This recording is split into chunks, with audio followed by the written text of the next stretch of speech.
የዘንድሮው ሰባተኛ ጠቅላላ ምርጫ ማንኛው ፓርቲ አሸነፈ ከሚለው በላይ ኢትዮጵያ አሸነፈችው የሚለው በእጅጉ መሰረታዊ ጥያቄ ነው። ዋና ምክንያቱ ደግሞ ኢትዮጵያ ባለፉት ዘመናት የስልጣን ሽግግርን የምታውቀው በኃይልና በጉልበት በመሆኑ ነው። የአሁኑ ምርጫ ግን የዲሞክራሲ መጉልበትን እውን ከማድረግ በላይ የምርጫ አስፈጻሚ ተቋማት ጭምር በእጅጉ የተደራጁበትና ተአማኒ ምርጫ ለማድረግ የሚያስችል ቁመና ላይ ስለመሆናቸው ያለፈው ስድስተኛው ጠቅላላ ምርጫ ሳይቶናል። ለዚህ ማሳያው የ2013 ስድስተኛው ጠቅላላ ምርጫ መጠናቀቅን ተከትሎ በጠቅላይ ሚኒስትር ጽህፈት ቤት በተዘጋጀው አዲስ ወግ ላይ የቀረበው ሀሳብ በተለይ በፖለቲካ ፓርቲዎች በኩል የተፈጠረው መታመንና መግባባት እንደማሳያ ይቆጠራል። ከፖለቲካ ፓርቲዎች ጋር በነበረን ምክክር ሁለት በተደጋጋሚ ስንወያይ ስንመካከር ይነሱ የነበሩት ነገሮች የምርጫ ቦርድ ገለልተኝነት፣ የጸጥታ አካላት ገለልተኝነት እንደዚሁም የሚዲያ አካላት ገለልተኝነት የሚል ነበርና እነዚህ ነገሮች በተደጋጋሚ ስንገናኝ እየገመገምን እንሄድ ነበር።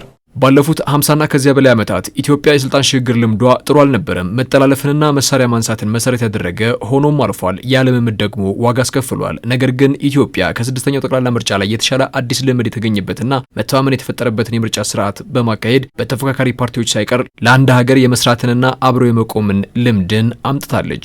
እጅግ በጣም ድንቅ ክስተት የነበረው ነገር የፖለቲካ ፓርቲዎች ከመቼውም ጊዜ ይልቅ በውይይት ማመን፣ ራሳቸውን ለውይይት ዝግጁ ማድረግ፣ የሚያጋጥሟቸውን የተለያዩ ችግሮች ምርጫውንም በተመለከተ ይሁን ሌሎችን ችግሮች በተመለከተ ከመቼውም ጊዜ ይልቅ ባለፉት 3 ዓመታት ውስጥ ይደረጉ የነበሩ ውይይቶች በጣም በርካታ ናቸው። ዝግ ውይይቶች፣ ለህዝብ ክፍት የሆኑ ውይይቶች ነበሩ እና በእነዚህ ውይይቶች ውስጥ በጣም ብዙ ነገሮች ተመላልሰዋል እና ይሄ የፖለቲካ ፓርቲዎች ከፊት ይልቅ ኃላፊነት በተሞላው መልኩ ችግሮችን በመወያየት በሰላማዊ መንገድ ችግሮችን ለመፍታት በኋላም ምርጫው ከተካሄደ በኋላ ድህረ ምርጫ ግጭት እንዳይኖር፣ ሁከት እንዳይኖር ያደረገው አስተዋጽኦ እጅግ ከፍተኛ ነው። ኢትዮጵያ በእያንዳንዱ የዲሞክራሲ ልምምዷ ውስጥ ነገዋን ይበልጥ አስተማማኝና ለመጪው ትውልድ የተሳለጠ ስርዓትን ለማሻገር አሁን የምታልፍበትና ያለፈው ልምዷ ወሳኝነት አለው። ለዛም ነው የሁሉም ተፎካካሪ ፓርቲም ሆነ ዜጋ ያላሰለሰ ተሳትፎ ውጤቱን ሀገር አሸናፊ እንድትሆን የሚያደርገው። ተፎካካሪ ፓርቲዎች በተቻለ መጠን የተሻለ ምርጫ እንዲደረግ ጥረት አድርገዋል። እንግዲህ ማሸነፍና መሸነፍ እንኳን ለኛ ለኢትዮጵያውያን ዲሞክራሲ ከኛ ወዲያ የሚሉትም ሲቸገሩ አይተናል። መሸነፍ የሚዋጥ ነገር አይደለም፣ ይከብዳል።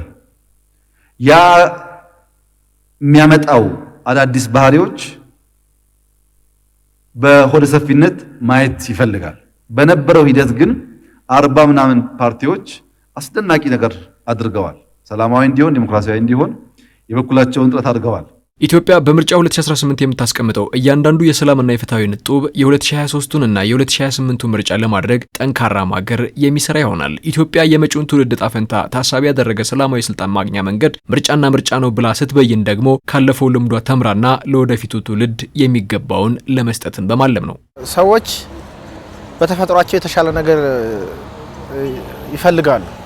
ስለዚህ ለኔነቴ እንደ ዜጋ የተሻለኝን ነገር ለመምረጥ ድምጽ ያስፈልገኛል። ዛሬ የፈጠርነው የምናደርገው ነገር ለነገ ስንቃችን ነው ማለት ነው።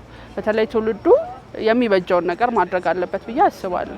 ለወደፊት ለልጆቻችን ለሀገሪቷ በካርድ ብቻ ነው። በካርድ ብቻ በአሁን ሰዓት ዘመናዊነት ማለት በካርድ መምረጥ ማለት ነው።